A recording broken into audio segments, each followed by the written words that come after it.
Et salut à tous, on se retrouve live numéro 3 sur le let's play de The Town of Light. J'espère que vous allez bien, on est reparti.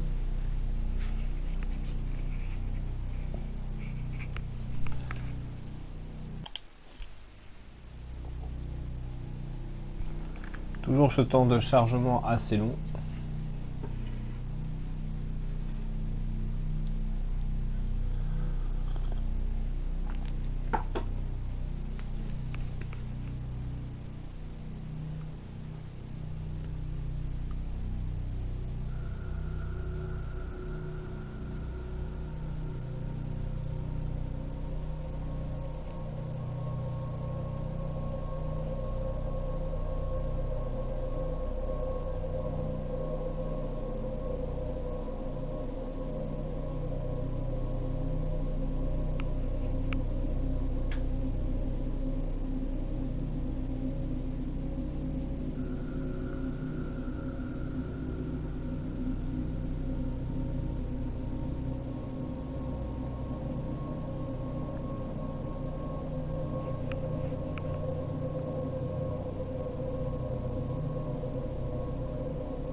Allez, on y croit.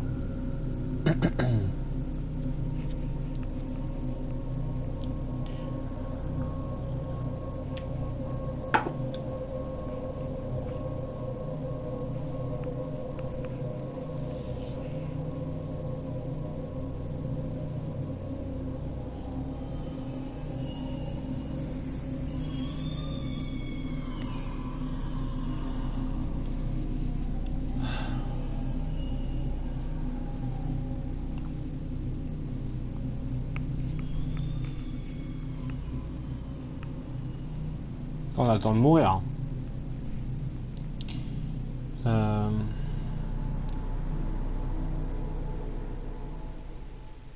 Eh bah. Vaut mieux tard que jamais, comme on dit.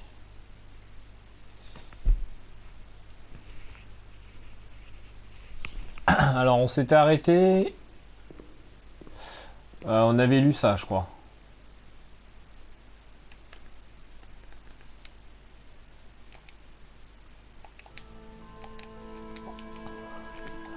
Ah ouais, mais s'il faut tous retaper, là, ça va être moche. Hein.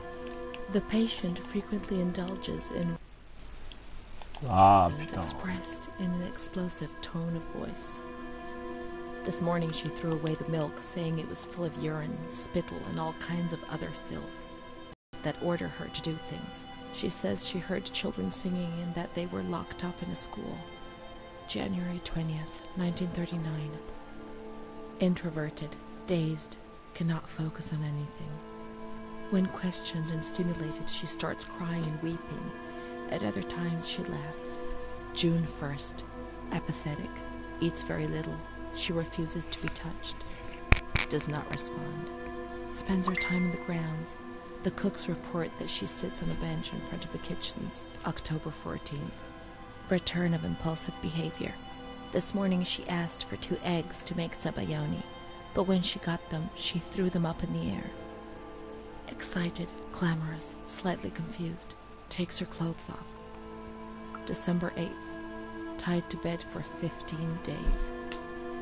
High-spirited, tends to make witty comments and use vulgar words. Laughs hysterically and pleasures herself.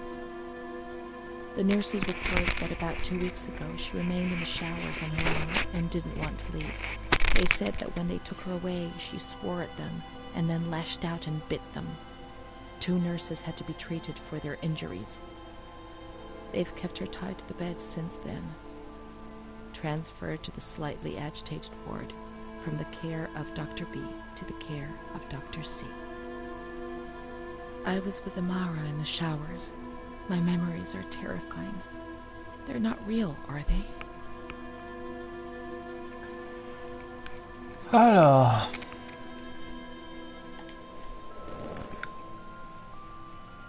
December 15th. Dr. C. Patient notes. The abnormality of her psychic state has induced her to lead a life which is irregular and tends towards delinquency. Of fickle and flighty character, she regularly discards her household duties and engages in occasional prostitution. Prostitution? No one would have ever believed a lunatic, let alone a lunatic who lives in the world, ever have been subject to sexual violence. Certainly not. Her mental deficiency makes her deaf to the reprimands of her family. She has shown suicidal tendencies. She was brought to the ward yesterday, agitated and hysterical. Treated with cardiazol, 2 injections a week for 5 weeks. They were only trying to confuse us with the therapy, and my God, they succeeded. It was as if they wanted to instill the madness into us.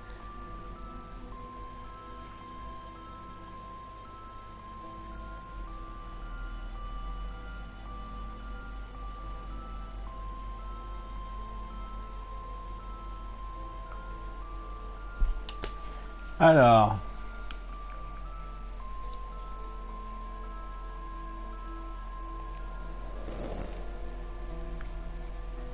it was torture, but we had no choice. Nobody explained anything. No one tried to help us understand. We were like farm animals.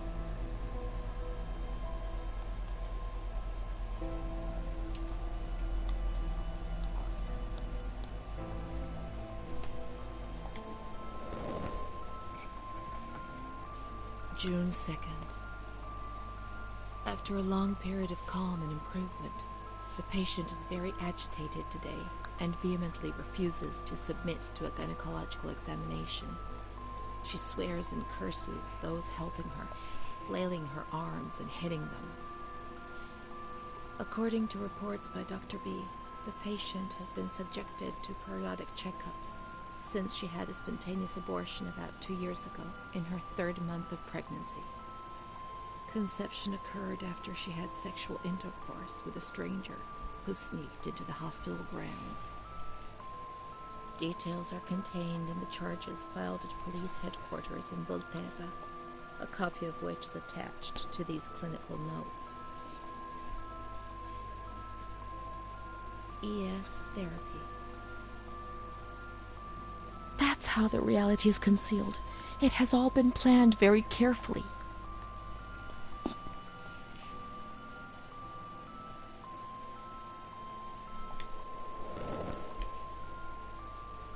June 13th. The nurses report that she descended into a state of great mental confusion after receiving her mother's letter. She threw her soup over another inmate because she was very anxious, and then punched a nurse. Impulsive, flails about her. She rails against the doctor in vulgar terms while he is examining her, lashes out and spits. Block all correspondence to give the patient no further reason to become agitated. August 20th, tied to bed. The nurses report that the patient is extremely agitated after the visit of a relative or family friend. 2 days later, she is still shouting all the time that he commands her, that she must obey and harm herself, and that she is not Charlotte. All visits forbidden, constrained to bed, and intensification of ES therapy until we achieve results. No contact with the outside. That way nobody knew what was happening within these walls.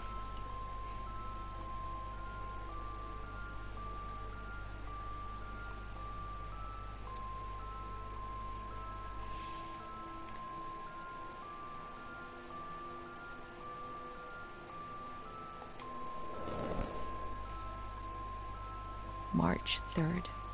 Alert, correct attitude, replies when questioned. The nurses report that the patient is calm, she washes and looks after herself. She affirms the existence of a certain Amara. She says that Amara is a patient who disappeared when she was moved to this ward. No confirmation. Probably a regressive hallucination. Evaluate transfer. Did I imagine Amara? That's not possible. She was there. I know she was there. I feel it. She must have left some traces of her presence. Ok, donc ça on l'avait déjà fait fin de partie 2. Malheureusement, bah ça avait pas sauvegardé. C'est pas bien grave. Alors, We can try to find her medical records in the archive where their letters were filed.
Amara B., aged 32, housewife, mother of 2 daughters, married to Mario B.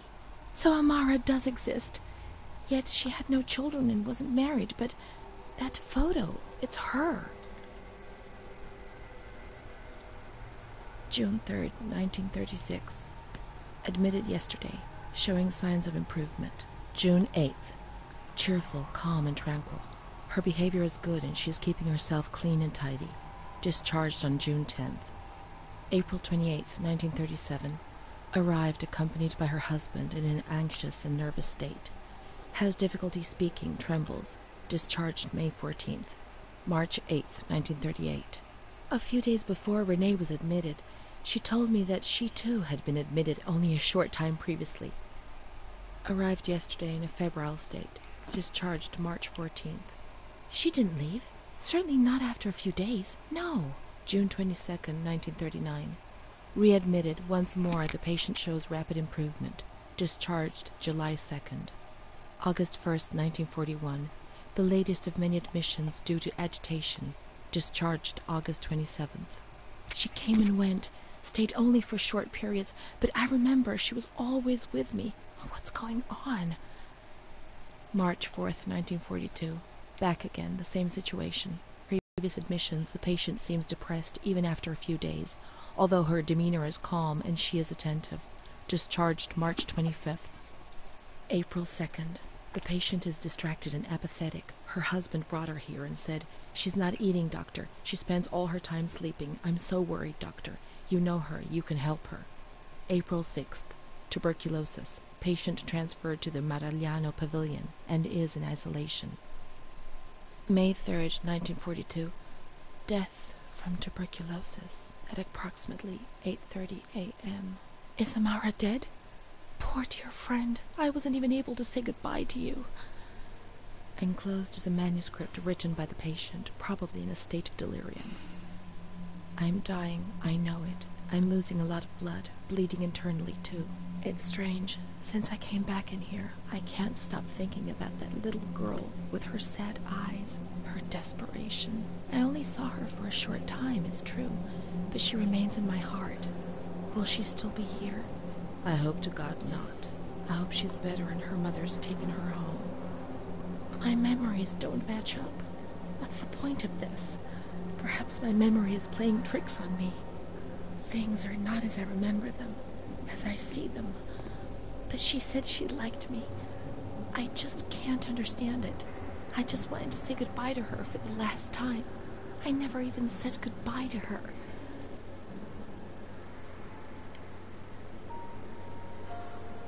How would a soul survive in this hell? I so want to feel things again. Pain, passion. Feel the damn tears rolling down my face. To remember that I was alive.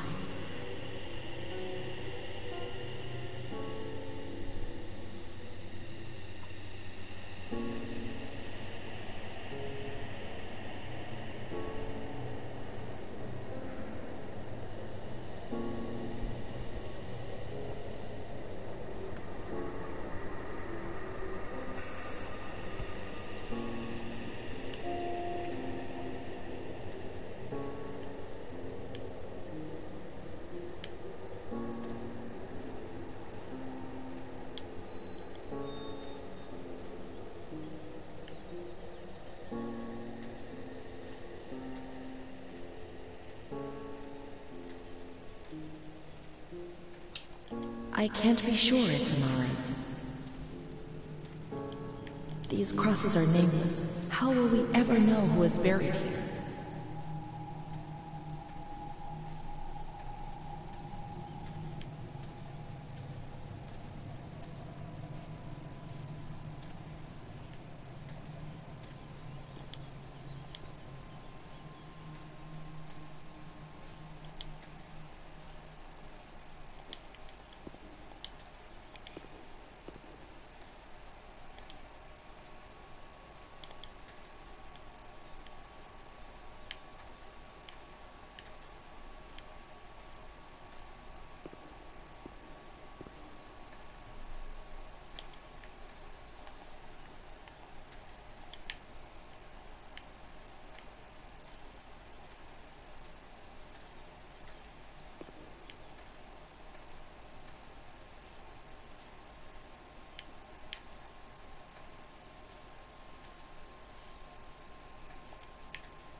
There are no names. We were worth nothing in death, as in life.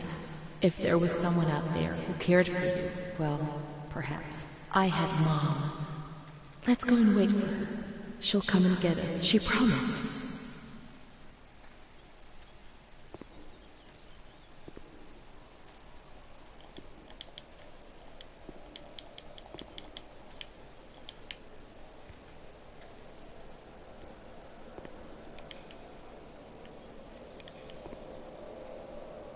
Let's wait for Mom in the waiting room.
Mom will come.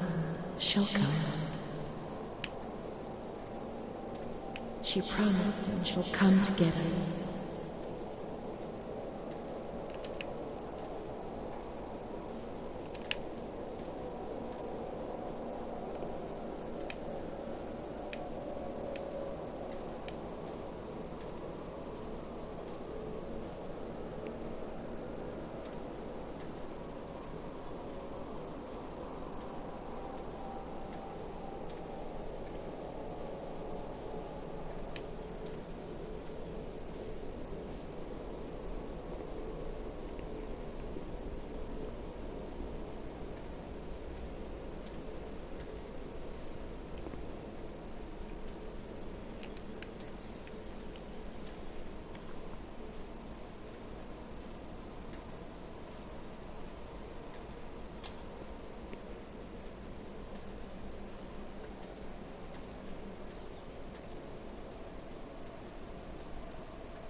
She'll take us home. Now I understand. I won't misbehave anymore. I won't misbehave again, Mom. Please don't leave me here.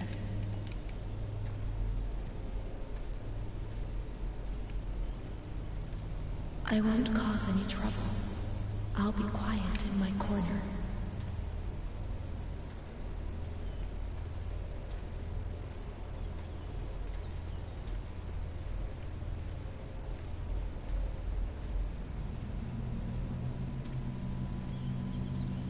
How I miss that dark corner where I used to spend whole days.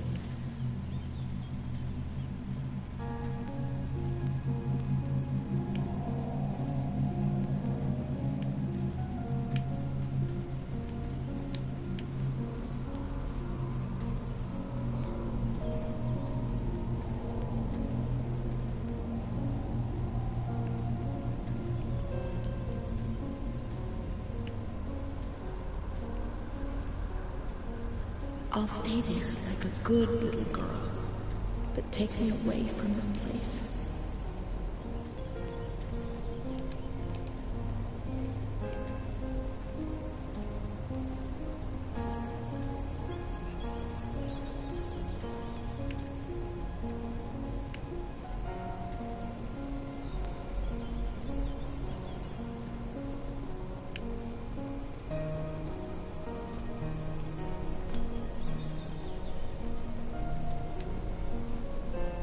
I must always concentrate on nothingness.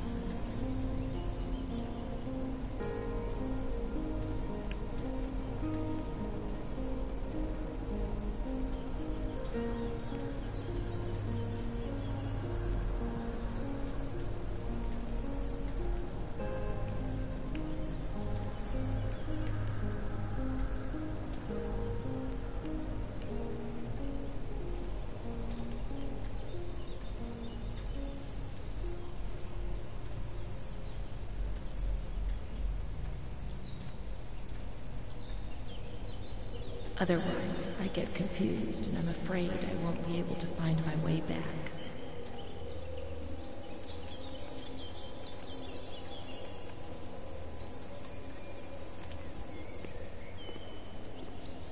Any thoughts upset me so violently, and I can't handle them.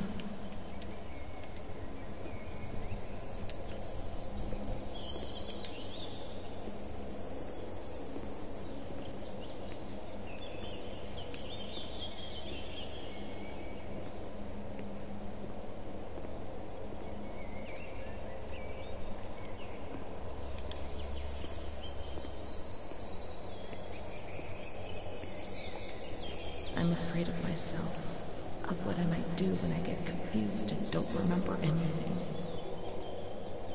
There are some wounds I'm not aware of. And that's the pain that causes me the most anguish. I only wish I could hide away in a shell, in my little corner.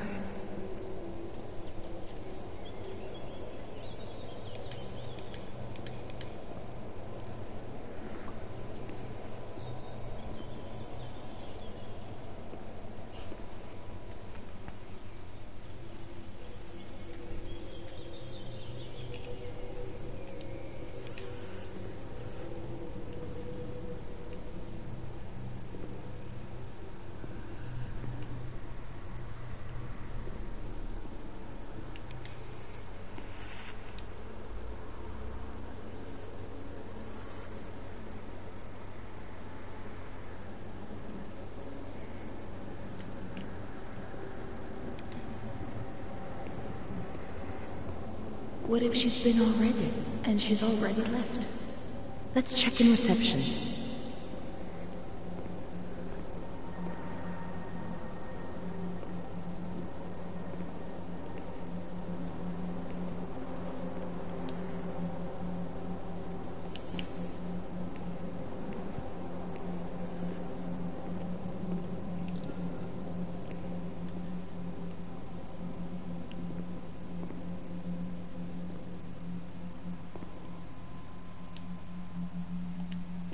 Miss, Please send the following telegram to Adanti. Discharge of Renee T. Impossible. Psychiatric evaluation negative. This is a life sentence. I can't spend my whole life in here. I can't. It's a death sentence.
Renee's kind to Don Gino, but he always frightens me.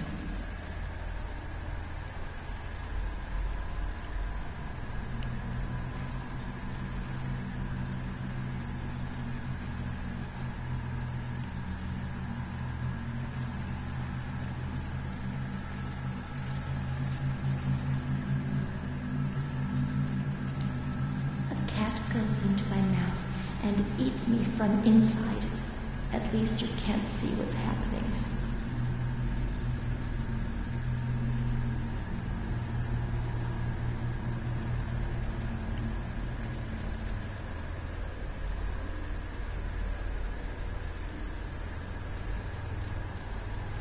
My schoolmates, when the light's there.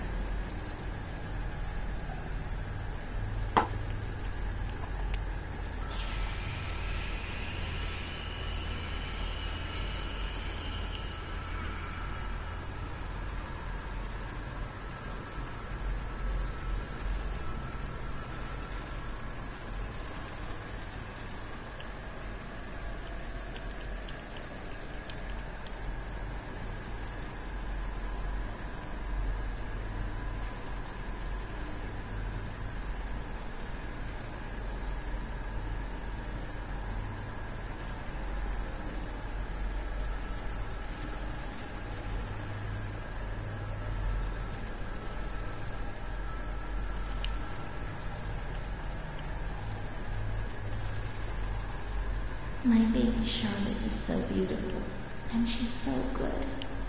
But Renee isn't. There are a lot of them. They want to hurt me. They fly. Even Charlotte can't help me.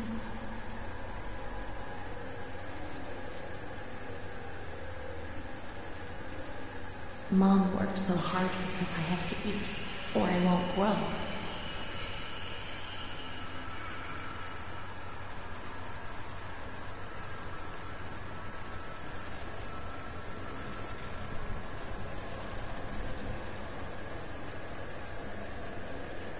When I was small, I never used to eat. Poor mother.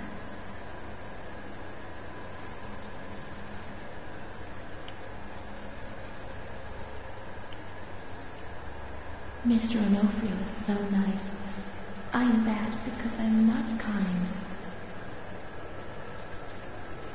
Mr. Onofrio helps Mom. How would we manage if he didn't?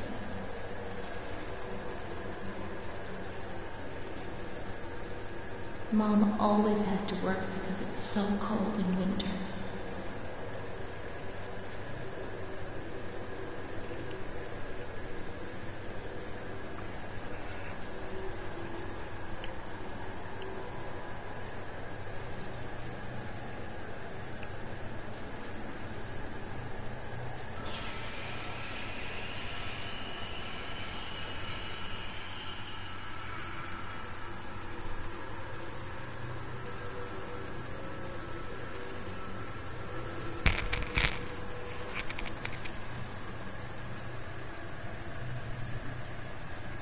A blackbird's eating my head. That's why it hurts so much.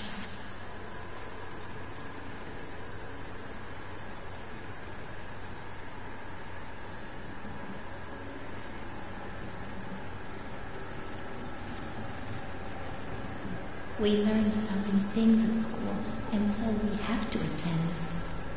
I do a lot of bad things. I don't tell anyone.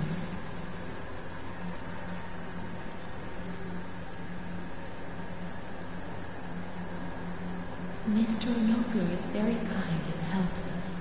If he's not here, I have good reason to be afraid.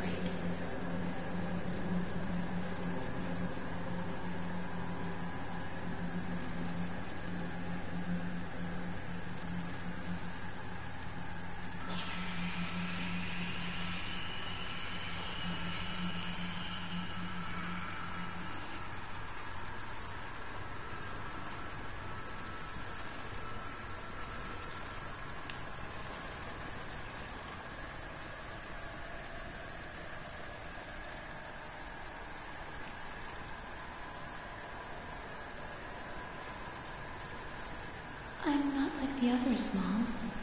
Why not?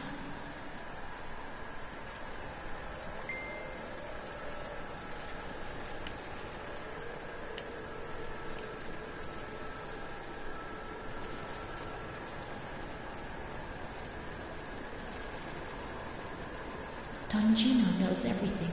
He speaks to God and he tells him lots of things.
What's happened?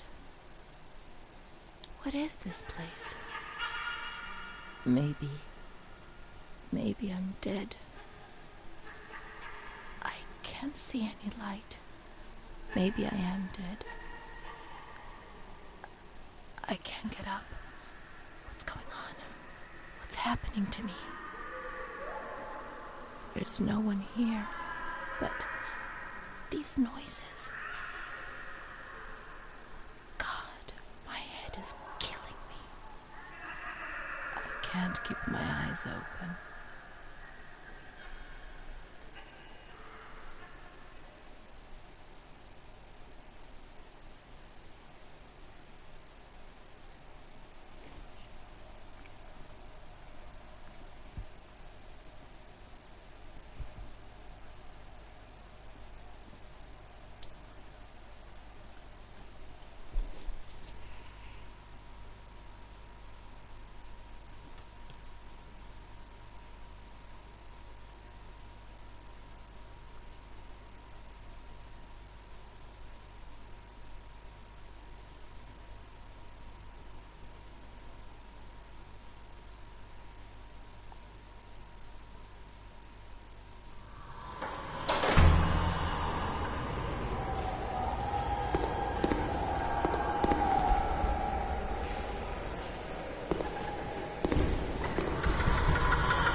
My medical file again.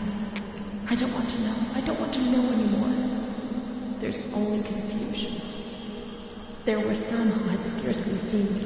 They thought they knew me and understood what was happening to me and could decide about my life.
Nobody laughs in here. I mean, really laughs. Not those crazy fools who laugh because people say they're mad. I don't know why they laugh out loud.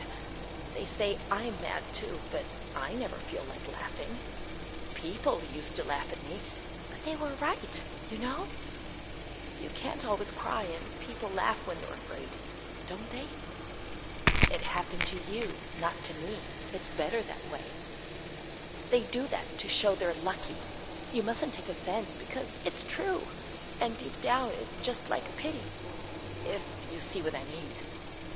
But then you think about your own situation, and you laugh, because you feel lucky that everything's gonna get better, that it's all shit. It's all shit, this place. You're not trying to tell me it's not true, are you? An intelligent person, educated, not like me. And if I can see it's a load of shit, just imagine how much better you understand it. No, come on. No. I feel fine here, you know? After all, I can do and say anything I want.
August 28th, 1942. We hereby notify you of the death of Ada T., mother of Renee T., a patient in your institution. No known relative. Sincerely yours, Onofrio P.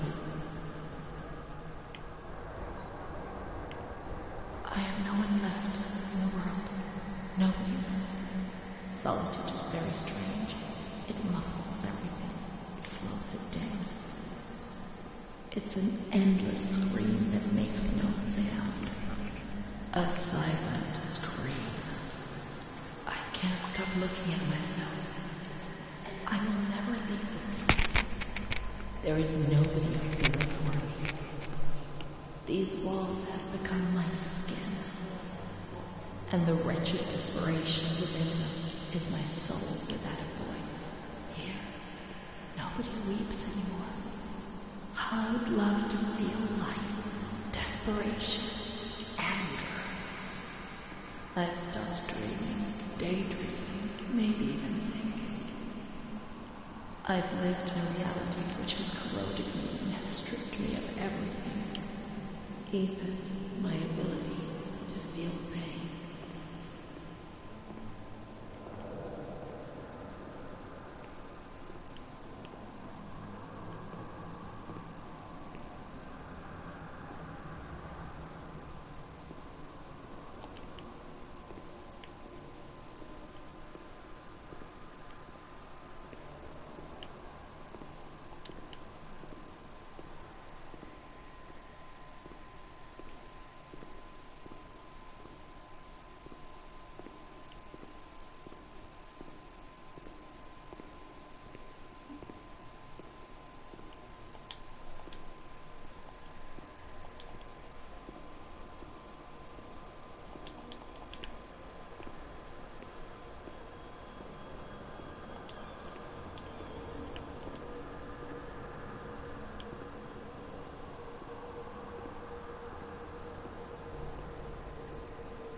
May 5th. Renee's state of health is good. She is eating and speaking. Her spatial and temporal orientation is good. Therapy suspended. December 3rd. She calmly asks if she can leave the hospital. Evaluate patient for 6 months. May 2nd, 1944. Discharge denied despite favorable psychiatric opinion. The patient has no home or means of support.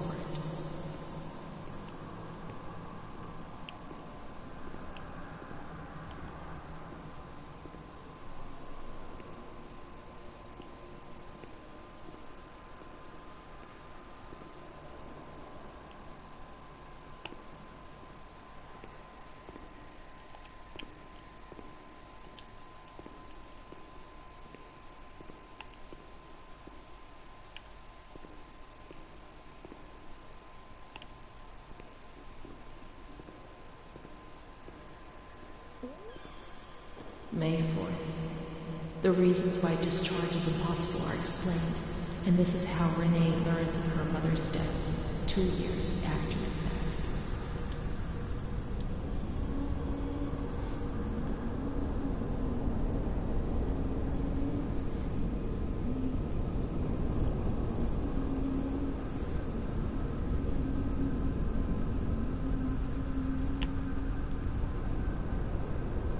May 5th. She tried to kill herself in the night by hanging herself with a sheet, saved by the nurses.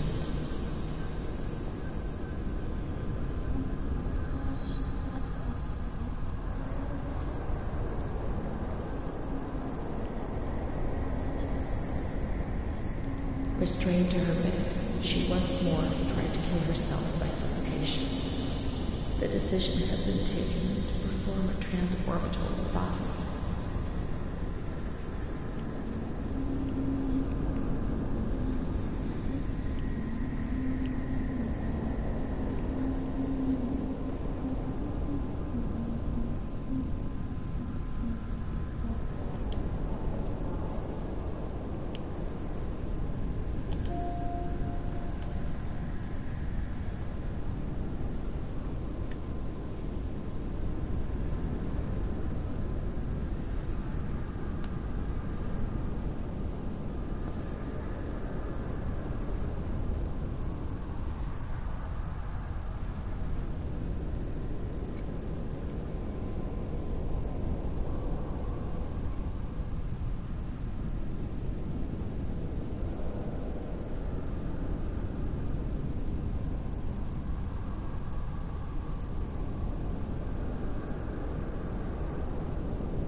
June 10th, 1944. Operation successful. Patient tranquil and collaborative. Motor coordination capacity reduced, but she's improving. Transferred to the tranquil department in the care of Dr. B. 25th of October. Continues to talk about Amara and her doll, Charlotte. The disturbances of motor capacity show slight signs of improvement.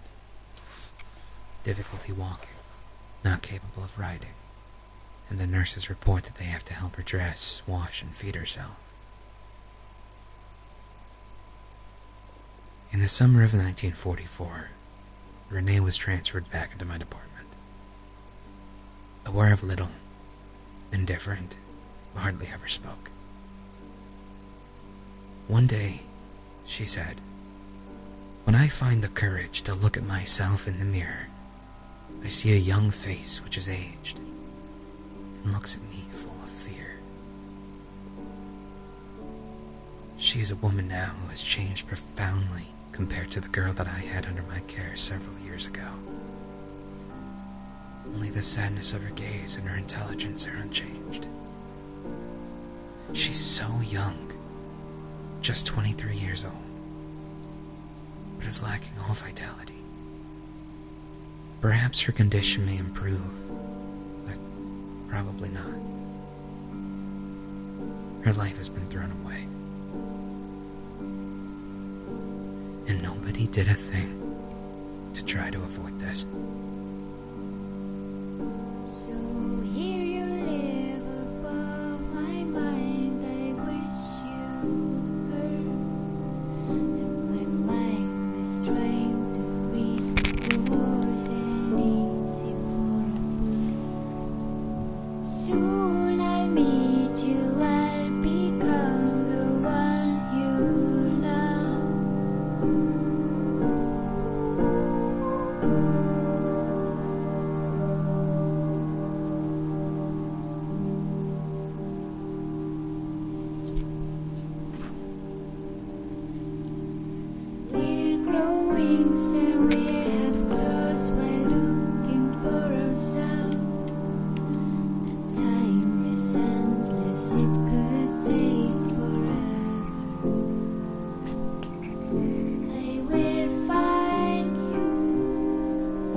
I will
Hey, salut à toi, Sub-Zero. T'arrives pour la fin du jeu. Ouais, c'est un petit jeu que j'ai découvert, The Town of Flight. En fait, ça, y a même pas de monstre, hein, c'est juste une histoire qui est racontée et toi t'avances en fait, tout simplement. C'est pas mal, mais bon. Trop simpliste.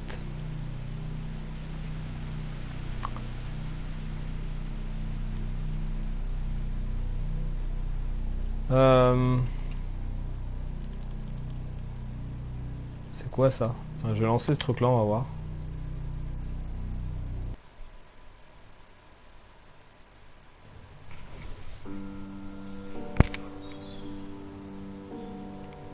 My La name is bande-annonce dure Renee. longtemps. I was a shy girl, and I just wanted to be like the others. But that's not what happened.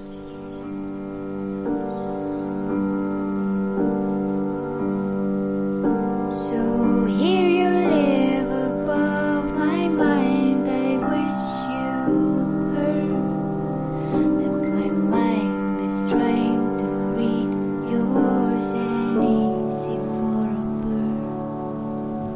Soon I'll meet you. I'll become the one you love.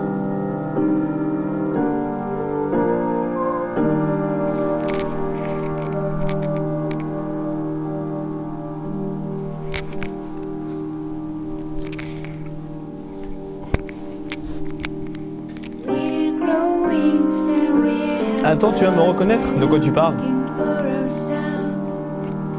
The time is endless, it could take forever. I will find you. I will find you.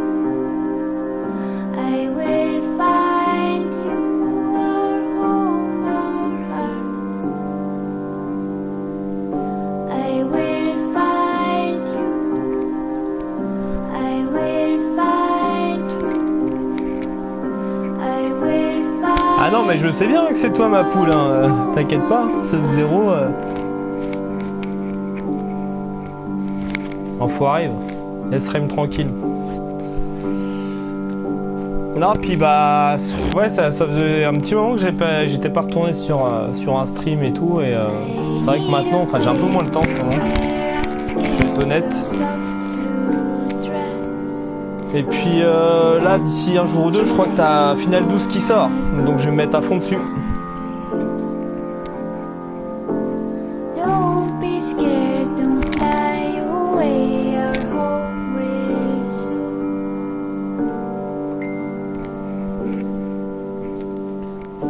be where our heartbeats fight this life together.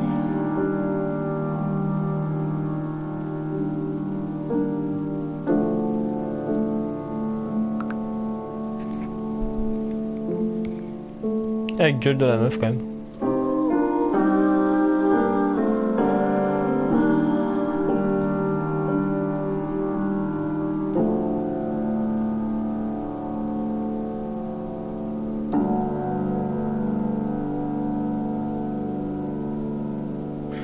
Ouais, c'est sympathique, mais il n'y a rien d'exceptionnel, hein.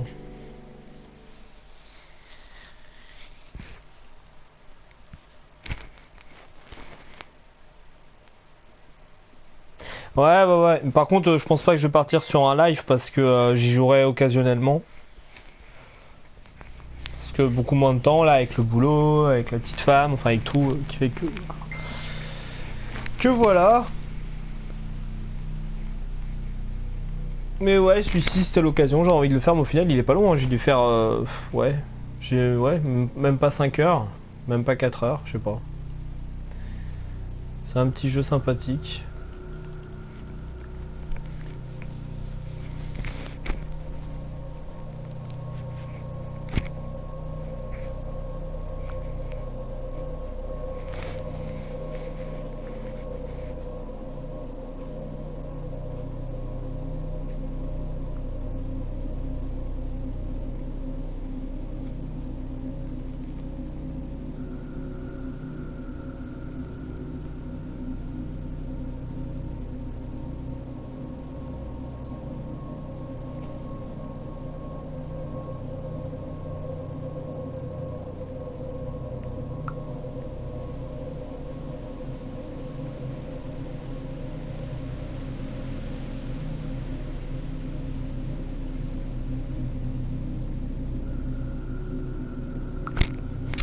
Bon bah voilà.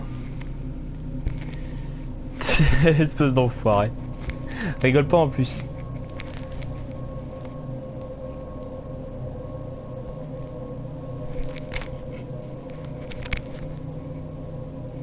On va dire que c'est quelqu'un que j'ai retrouvé il y a quelques temps.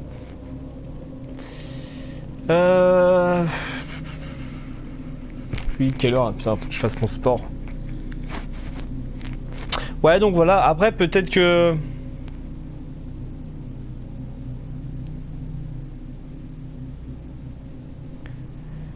Après, ouais, peut-être que... De temps en temps, je ferai peut-être des lives sur Final 12. Mais je ferai pas de let's play. Hein. De temps en temps, je ferai peut-être des petits lives. On verra bien ce que ça donne. Tu as le mode d'emploi, tu sais comment ça marche? De quoi? Par rapport à ma chérie? Ouais, t'inquiète pas. Je fais tout au feeling, moi. Je fais tout au feeling.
Ouais, ouais, du coup, ouais, donc j'ai pour le live, de temps en temps, je ferai peut-être des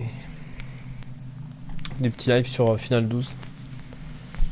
Bah écoute, j'espère que ça va, toi. Après, désolé, moi je vais pas trop traîner parce qu'il faut encore que je fasse mon sport. Après, bah faut que je décolle. J'avais réussi à me caler un petit moment là dans la journée. Ah.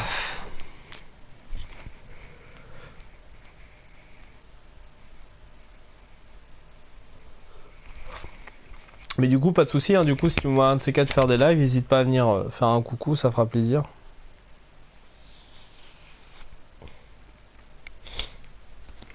Il est quelle heure? 14h.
Ça marche, ouais, bah écoute, merci d'être passé, hein.